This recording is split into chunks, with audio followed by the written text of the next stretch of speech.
오늘은 복음망대 26번째 성경대로라는 제목으로 고린도전서 15장 3절에서 5절 말씀 확인하도록 하겠습니다.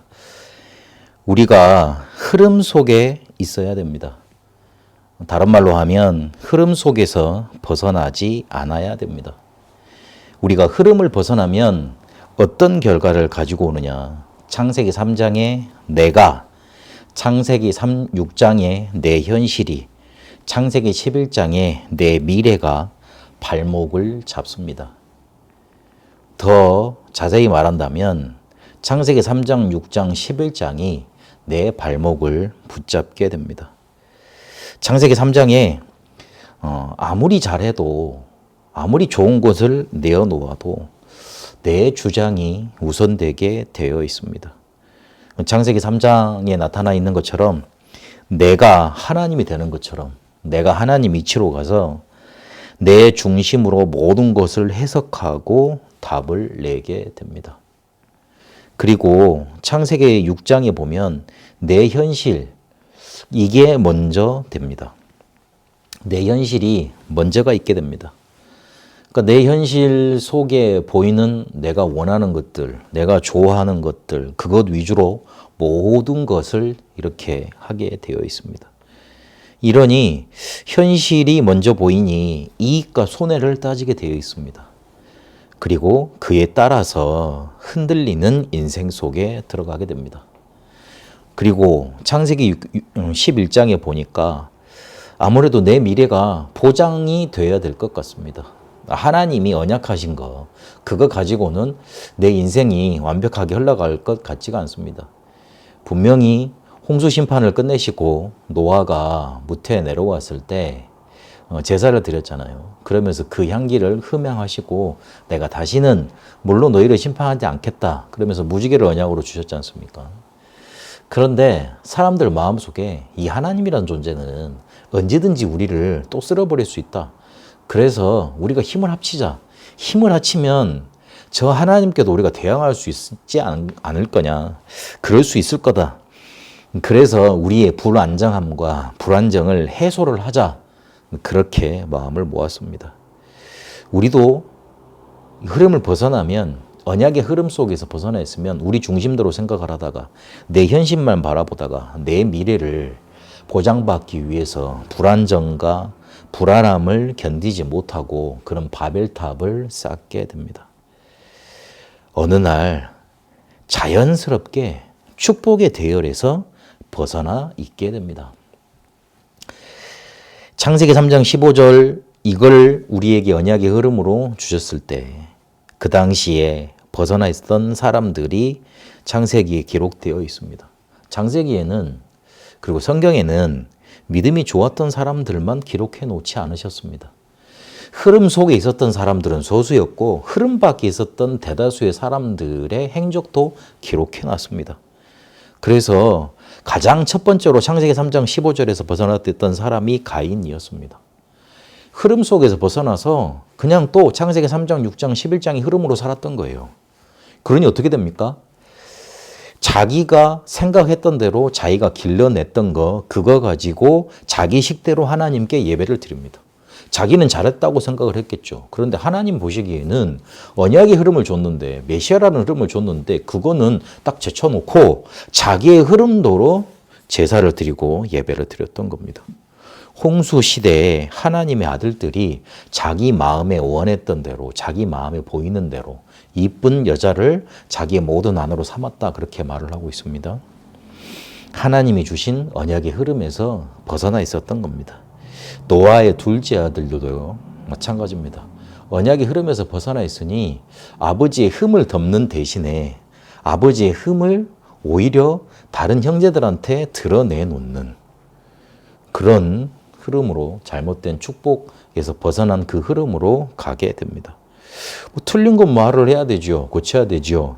그렇게 말할 수 있습니다. 그러나 노아는 그 당시에 제사장이었고요. 왕적인 권세를 갖고 있었고요. 그리고 하나님의 말씀을 전달하는 선지자적인 사명을 갖고 있었던 사람입니다. 그러니까 하나님의 권위에, 하나님이 주신 권위에 뭔가 도전해버린 거예요. 자기도 모르는 사이에. 그래서 결국은 자기도 뭔가 이렇게 아버지한테 미움을 받게 되죠. 자기 자신을 바로 저주할 수 없으니 그 후대가 이렇게 저주를 받는 그런 일들이 나타나게 됩니다. 우리도 모르는 사이에 그렇게 흐름에서 벗어나 있으면 축복 대열에서 벗어나게 되는 겁니다. 바벨탑을 쌓아 올린 사람들, 그리고 롯, 에서, 요셉의 형들, 그리고 이스라엘의 백성들 전부 다 창세기 3장 15절에 축복의 흐름에서 벗어나 있었습니다. 심지어는 출애굽기 3장 18절 피제사 언약을 주셨는데 그 흐름을 거부했던 사람들도 있습니다. 광야에서 모든 사람들이 모세를 따라서 마음을 합해서 광야를 헤쳐나가고 가나안으로 가겠다고 이렇게 믿음의 고백했던 것 아닙니다. 광야에서 반역했던 무리들이 있습니다. 고라 같은 사람들, 그 무리들 있었죠. 근데 그 사람들을 세워놓고 하나님이 땅을 갈라지게 해서 그 사람들을 삼켜버리게 만드시잖아요. 사사기 21장 25절을 보니까 가나안을 정복해놓고도 또 언약을 잃어버립니다. 그러니까 자기의 소견대로, 자기가 생각하는 대로, 옳은 대로. 무슨 말입니까? 창세기 3장, 6장, 11장대로 또 그렇게 축복의 흐름에서 출애굽기 3장 18절 언약의 흐름에서 벗어나게 된 겁니다. 사울왕이 또 그랬습니다. 그 언약, 하나님이 주신 그 언약 놓치고 또 자기 언약대로 자기가 제사장 돼야 되겠다. 블레셋하고 싸워야 되는데 제사를 드리고 출정식을 해야 되는데 사무엘이 늦게 오거든요. 그러니까 블레셋 사람들은 쳐들어오고 있지. 나가서 싸우긴 해야 되겠지. 제사는 드려야 되겠지. 그러니까 자기가 먼저 나서서 제사를 드립니다. 어찌 보면 어찌할 수 없는 선택인 것 같지만 그 대열에서 벗어나 있었던 겁니다. 사울왕이 비참하게 죽은 건 성경에 기록하고 있습니다. 이사야 7장 14절에 보니까 이 흐름을 이해할 수 없던 사람들은 포로로 끌려가게 되고 그리고 포로에서 돌아왔음에도 성전 재건을 막게 됩니다. 다수의 선지자와 제사장들이 그랬습니다. 마태복음 16장 16절의 흐름을 막았었던 사람들도 있습니다. 바리새인들이 그랬고요. 그 당시 제사장들이 그랬고요. 아나니아와 삽비라가 성령을 속였고요. 헬라의 문화, 로마의 권력들이 마태복음 16장 16절의 흐름을 막아섰습니다. 흐름을 벗어나면 하나님이 이끌어 가시는 언약의 흐름을 벗어나면 나도 모르는 사이에 그 축복의 대열에서 벗어나 있게 되는 겁니다. 그래서 흐름 놓치면 안 됩니다. 흐름 속에 있어야 됩니다. 흐름 안에 있는 방법은 정해져 있습니다. 하나님이 요한복음 4장 21절에서 24절에 있는 것처럼 어느 장소에 가면 그 흐름 속에 있는 게 아니고 예배하라 그랬습니다. 하나님은 예배하는 자를 찾으시는데 영과 진리로 예배하는 자, 성령 있고 그리고 그리스도 붙잡은 자, 언약 붙잡은 자, 그 사람에게 역사하신다. 그렇게 말하고 계십니다. 더 우리의 현실로 다가와서 말씀을 해석해 보겠습니다. 말씀이 선포되고 성취되는 자리에 있으면 되는 겁니다. 그 흐름 속에서 벗어나지 않으시려면 말씀이 선포되고 성취된 자리에 있으면 돼요. 더 현실적으로 끌고 와보면 예배 드리는 자리에, 훈련받는 자리에, 그리고 현장에서 전도하는 자리에 거기에 계시면 돼요. 말씀이 선포되고 성취되는 자리가 바로 그곳이기 때문에 그렇습니다. 그래서 먼저 그 자리에 있으려면, 흐름 안에 있으려면, 그 자리에 있어서 흐름 안에 있으려면 버려버려야 될 게 있습니다. 나름대로란 말을 버려버리세요. 그리고 현실을 돌파하고자 하는 몸부림도 버려버리세요. 그리고 또 미래에 대한 불안, 염려, 이것도 미안하지만 버려버리세요. 내가 보기에 괜찮고 생각하기에 편한 것 넘어서야 됩니다. 그래서 말씀이 어떻게 흘러가고 있는가, 무엇을 강조하고 있는가 잘 들어야 됩니다. 그러니까 문제를 풀려면 출제자의 의도를 잘 파악을 해야 될 것 아닙니까? 그래서 나름대로 문제를 해석하려고 그러지 말고 나름대로 내 문제에 대해서 답을 내려고 그러지 말고 내가 나에 대해서 제일 잘한다. 사람들이 그리 생각을 하거든요. 그렇지 않습니다. 그러면 창세기 3장 문제가 시작될 리가 없지요. 우리가 하나님이 우리 문제를 어떻게 바라보고 계시고 규정해 주는가 그걸 찾아내야 됩니다. 그게 창세기 3장 문제 아닙니까? 근데 거의 대부분요, 내 문제를 내가 제일 잘한다 그럽니다. 나에 대해서 내가 제일 잘한다 그럽니다. 그렇지 않습니다. 그러니 무슨 말이 나오냐면 나름대로라고 나오는 겁니다. 그래서 그 나름대로라는 말을 버려야 됩니다. 말씀이 뭐라고 강조하시느냐, 오늘 예배 때 무슨 말이 강조가 됐느냐, 어떤 부분이 내한테 전달되길 원하시느냐, 그걸 붙잡아야 됩니다. 하나님이 나에게 주시고자 하는 거, 그거 찾아내야 되는 거예요. 이익과 계산 이전에 뭘 생각을 해야 되느냐. 그래서 우리가 이익 현실을 바라보면 이 계산, 이거 손해를 따지게 돼 있잖아요. 근데 그거 이전에 언약과 하나님과 그리고 하나님의 사람들과의 관계, 이게 중요하다는 거 생각을 하고 언약을 붙잡아야 됩니다. 이러면 현실을 돌파하려고 하는 몸부림, 그거 이전에 하나님이 주시는 힘이 생깁니다. 관계가 살아나면 힘이 생깁니다. 그러면 현실 돌파도 되게 되고 현실도 넘어서게 됩니다. 그리고 미래는 하나님이 완벽히 보장하셨습니다. 우리가 가야 될 천국, 그리고 처소 예비하셨다 그랬습니다. 그래서 완벽히 보장되어 있다는 거, 그거 언약으로 붙잡고 믿어야 됩니다. 그러면 이거를 버려버려야 되는데, 그러면 어떻게 해야 되는 거냐? 가지고 누릴 것, 그거 찾고 그거 누려가면 됩니다. 사도행전 13장에 나타내는 것처럼 완벽한 성령 인도를 받고요. 16장에 있는 것처럼 전환점을 찾아내시고요. 그리고 19장에 있는 것처럼 절대 목표를 향해서 가면 됩니다. 사람, 일, 장소 완벽하게 준비하시고 인도하십니다. 이것 되기 전까지는 안 하는 것도 괜찮습니다.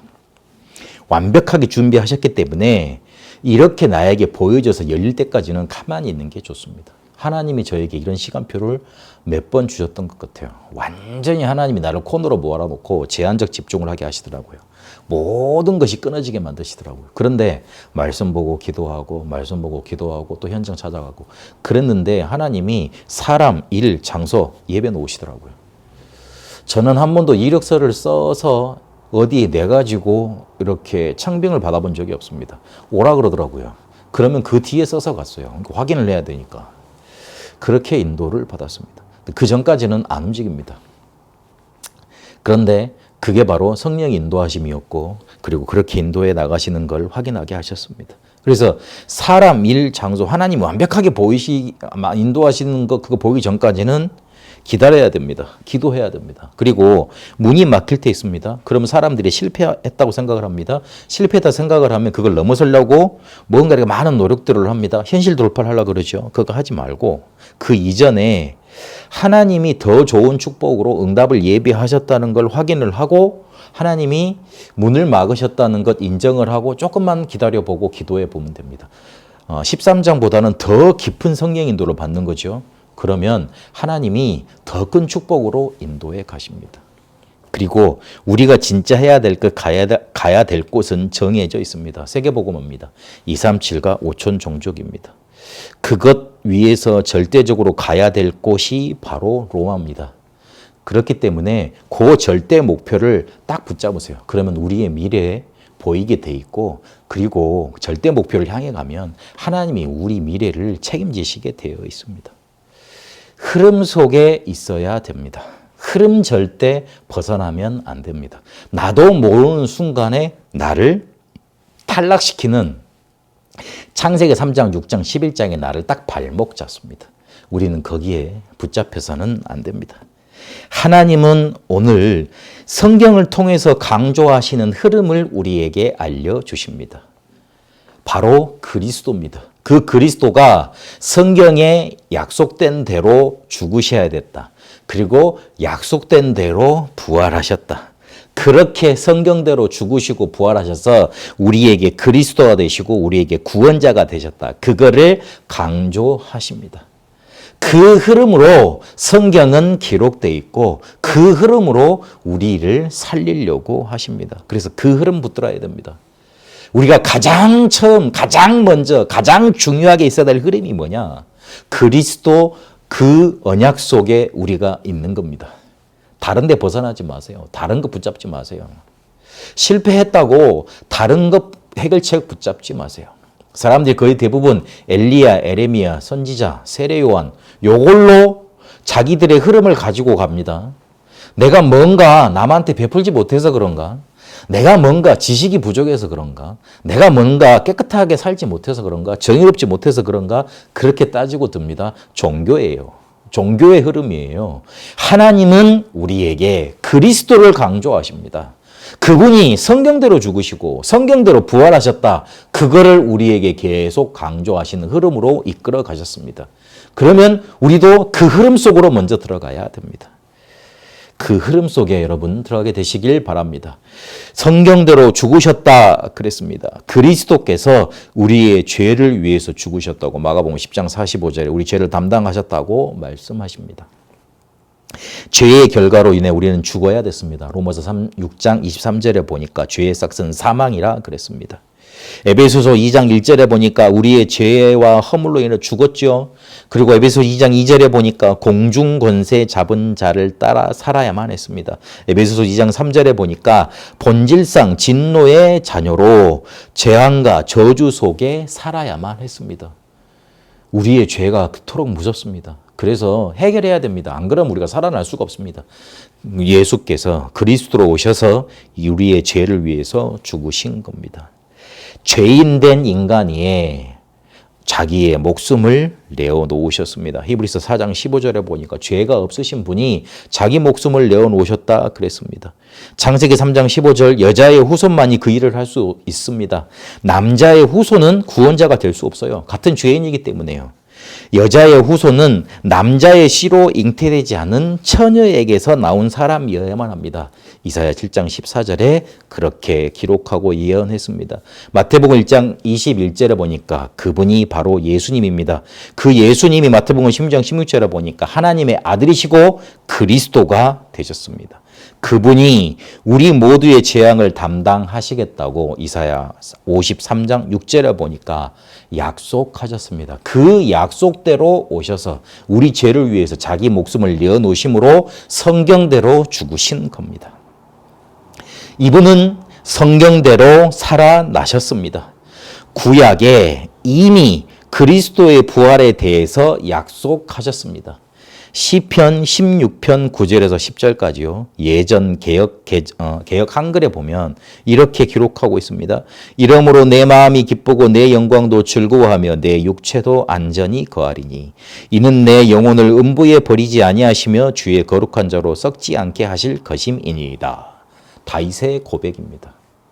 다윗이 그리스도가 이 메시아가 부활하셔야 될 걸 고백한 겁니다.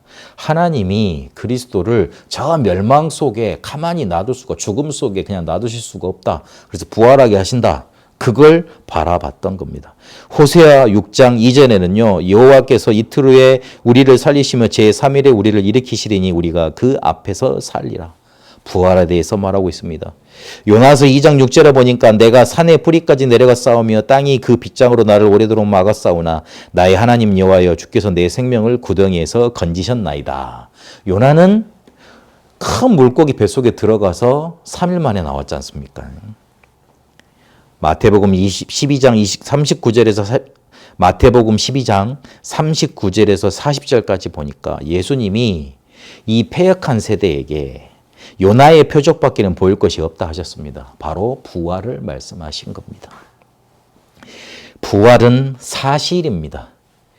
사람들이 마태복음 28장 11절 15절을 보니까 부활을 했는데 그 부활을 소문이 나지 않도록 막으려고 돈을 주고 말을 하지 못하도록 경비병들에게 시켰다. 그렇게 말을 하고 있습니다. 그게 그때까지 전례가 되어 왔다. 그것까지 기록하고 있습니다. 부활을 반대하려고 시체를 훔쳐나갔다. 그리고 정말 보고 싶어서 환상을 본 거지. 환상설. 그리고 우리가 덜 죽였구나. 기절했다가 다시 그냥 깨어난 거다. 기절설. 그렇게 거짓 뉴스를 만들어냈습니다. 도난설은 뭘 증거하는 겁니까? 그가 무덤에 계시지 않는다는 사실을 증거하는 증거가 됐습니다. 환상설은요, 본 사람이 있다는 증거가 됐습니다. 기절설은요, 지금도 살아계신다는 증거를 대줬습니다. 그들이 만들어냈던 거짓 뉴스가 오히려 부활을 증거하는 증거들이 되어버렸습니다.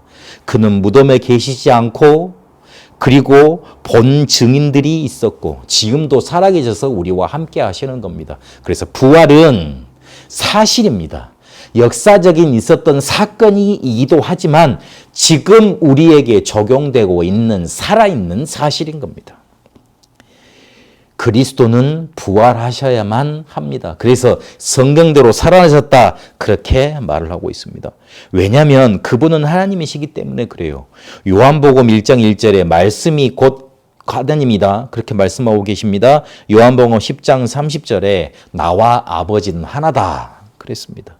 죽음이 그를 가두어 둘 수 없었습니다. 사도행전 2장 24절에요. 우리를 살리시기 위해서 그분은 부활하셔야만 됩니다. 마지막 아담이 살려주는 영이 되었다. 고린도전서 15장 45절에서 50절까지 그렇게 말하고 있습니다. 고린도전서 15장 20절에서 23절까지 보니까 그렇게 부활의 첫 열매가 되셨습니다. 우리가 다시 부활체로 태어나서 마지막 재림 그 순간에 그때 영원히 살 몸으로 다시 부활하는 겁니다. 성경대로 그렇게 그리스도는 살아나셨습니다. 그런데 오늘 중요하게 기록된 게 있습니다. 우리가 받은 것을 너희에게 전해 주었다 그랬습니다.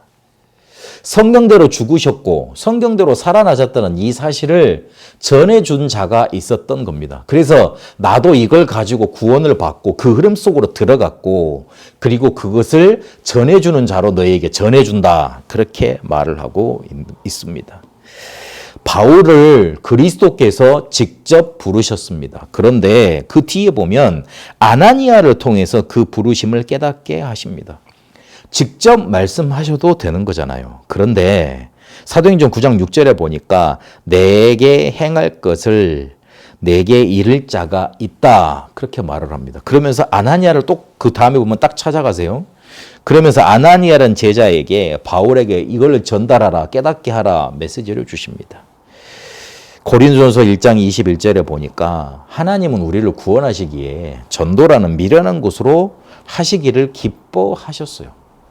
하나님이 직접 짠 나타나셔가지고 믿어 그래도 되잖아요. 그러면 어떻겠습니까? 가짜만 오지요. 그 권력에 뭔가 이렇게 굽힐 만한 그렇게 굽심될 만한 그런 사람들만 믿겠죠. 그리고 또 어떤 사람은 하나님이 나타나도 믿질 않아요. 바벨탑 보세요. 하나님에 대해서 대적을 했잖아요. 그렇죠? 대적하는 사람 존재들이 누구였냐면 짐승들이 아니라 사람들이었다니까요. 하나님의 형상대로 만들어져서 그런지 몰라도 하나님 와도 하나님 할아버지가 와도 나는 안 믿어. 그렇게 버티는 사람도 있습니다. 멸망받으면 멸망받았지. 지옥 가면 지옥 갔지. 그렇게 버티는 사람도 있다니까요.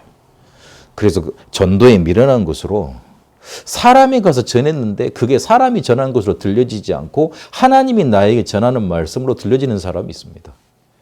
사람을 통해서 전달을 받았는데 그리스도께서 정말로 죽으시고 부활하셨구나. 그게 나를 위한 일이었구나. 내게 지금 역사하실 수 있는 거구나. 그렇게 깨달아지는 사람이 있습니다. 은혜 주시고 예비된 자입니다. 복음은 은혜 주셔야지만 깨달아질 수 있습니다. 그러나 그 복음을 전해주는 자가 있어야지만 그 은혜도 임하게 되고 그리고 전해주는 자가 있어야지 들을 수 있을 것 아닙니까? 그래서 로마서 10장 14절에서 15절까지 보면 복음을 전하러 가는 자의 발걸음이 복되도다 그렇게 말하고 있습니다. 믿음은 들음에서 난다 그랬잖아요. 그러면 누가 들려주는 자가 있어야 될 거 아닙니까? 들려주려면 누가 말해야 될 거 아닙니까? 말하려면 가야 될 것 아닙니까? 그래서 전하러 가는 자의 발이 복되도다 그렇게 말을 하고 있습니다.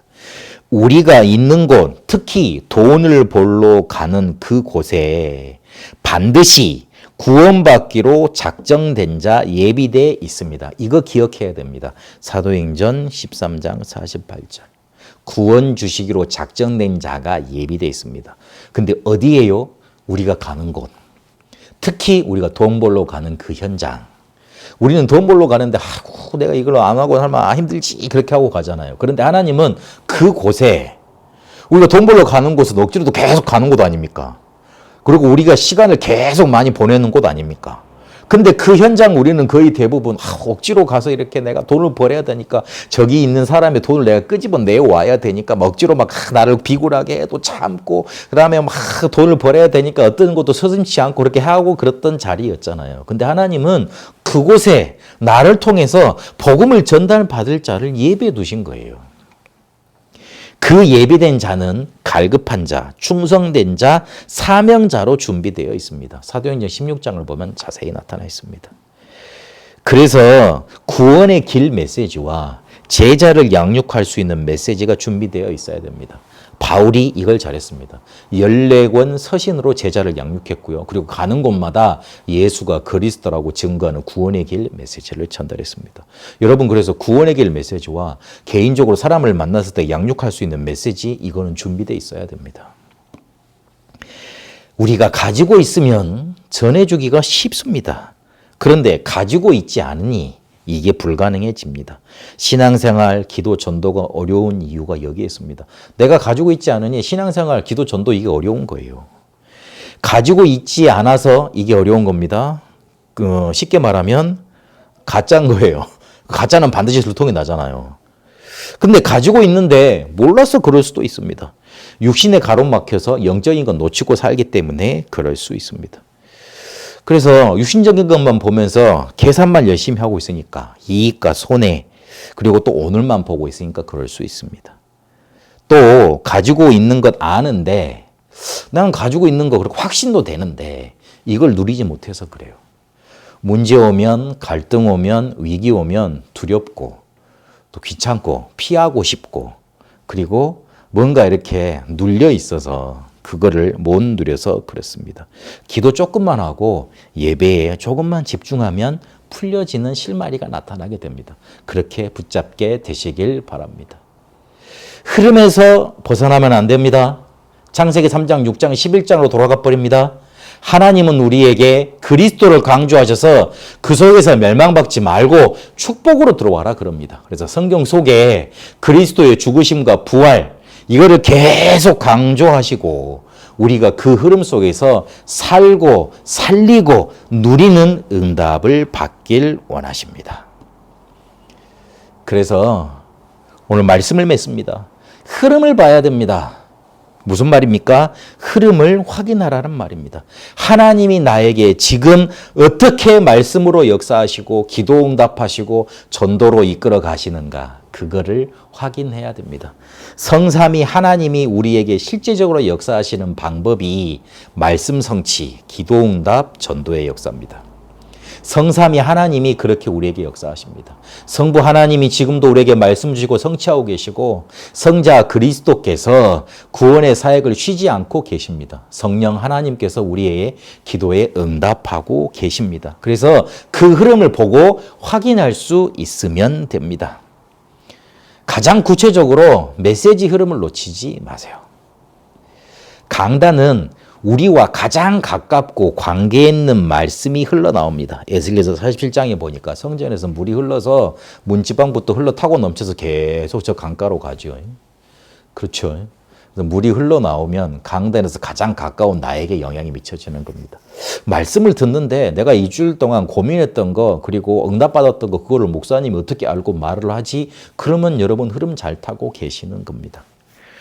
강단은 가장 여러분과 가깝고 관계 있는 말씀, 그게 전달되는 곳이니까 그걸 붙들고 인도받아야 됩니다. 왜 전도운동이 안 일어납니까? 세계복음화의 흐름, 전도운동의 메시지를 놓치고 있어서 그래요. 그래서 여러분 훈련 메시지 계속 우리가 나누고 있지 않습니까? 정리도 하지 않습니까? 붙드셔야 돼요. 하나님이 세계복음화를 놓고 세계복음화의 강단을 세우시고 전도운동의 메시지를 계속 흘려보내고 있습니다. 그래서 정말 내가 전도운동 하고 싶다, 지속하고 싶다, 이걸 놓치면 안 돼요. 그리고 현장에서 여러분에게 응답으로 주시는 메시지들이 있습니다. 다락방 할 때, 기도수첩 우리가 묵상할 때, 또 개인적으로 성경 묵상하고 그럴 때 하나님이 주시는 메시지 있습니다. 여러분에게 응답으로 주시는 메시지입니다. 그래서 강단과 본부와 현장, 요거를 계속 놓치지 말고 계속 들으세요. 계속 인도받으세요. 메시지가 계속 들려지고 계속 기억나고 계속 묵상이 된다? 흐름 안 놓치게 되어 있습니다. 흐름 안 놓치게 되어 있습니다.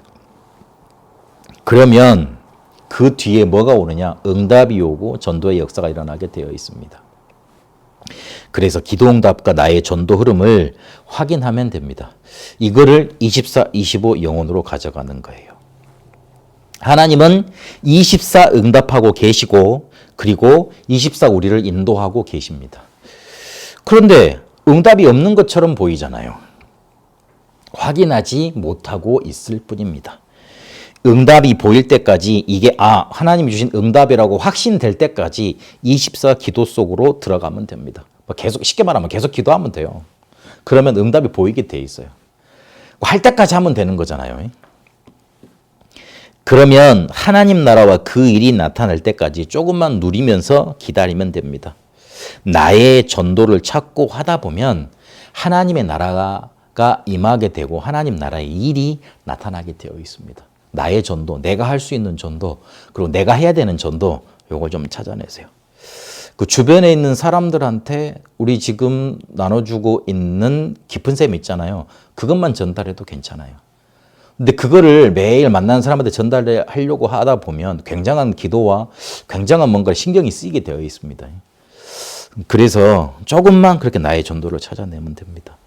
그리고 모든 것을 조금 영원 속에서 보시면 됩니다. 딱 이 부분만 보지 마시고 예전에 하나님이 감추어 두셨던 거, 그리고 지금 나타내시는 거, 영원히 있을 거, 거기까지 조금만 연결해서 보면 됩니다. 흐름 속에 벗어나면 안 됩니다. 우리도 모르는 사이 창세기 3장, 6장, 11장으로 흘러가 버립니다. 그래서 항상 말씀이 성취되고 선포되는 그 자리에 있어야 됩니다. 하나님은 우리가 창세기 3장, 6장, 11장에서 멸망하지 않도록 그리스도를 보내주시겠다고 성경에 약속하셨습니다. 그대로 죽으시고 부활하셔서 우리의 문제를 해결하신 그리스도로 우리에게 찾아오셨습니다. 그래서 그 흐름 속으로 우리를 들어오게 하셨어요. 그래서 메시지 흐름 놓치지 않고 기도응답과 나의 전도 흐름을 딱 붙잡고 하나님이 축복해 가시는, 이끌어 가시는 그 흐름 속에 우리가 들어가면 됩니다. 오늘 우리가 말씀 받은 대로 성경대로 응답받는, 성경대로 하나님이 이끄시는 그 흐름 속에 들어가시는 응답이 여러분에게 넘쳐나게 되시길 바랍니다. 살아계신 하나님 감사합니다. 우리를 그리스도라는 모든 문제 해결자라는 그 축복의 흐름 속에 부르신 줄로 믿습니다. 그 흐름이 우리에게 찾아온 줄로 오늘 확인했습니다. 흐름 속에 벗어나지 않고 창세기 6장, 11장, 창세기 3장, 6장, 11장 그 흐름에 있지 않고 하나님이 이끄시는 그리스도의 흐름 속에 말씀 성취, 기도응답, 그리고 나의 전도 흐름 속에 있게 하옵소서. 나를 살리고 우리 가정과 가문 살리고 나에게 맡겨주신 보내신 현장 살리는 응답을 흐름 속에 놓치지 않게 하옵소서. 살아계신 우리 주 예수 그리스도 이름으로 기도합니다. 아멘.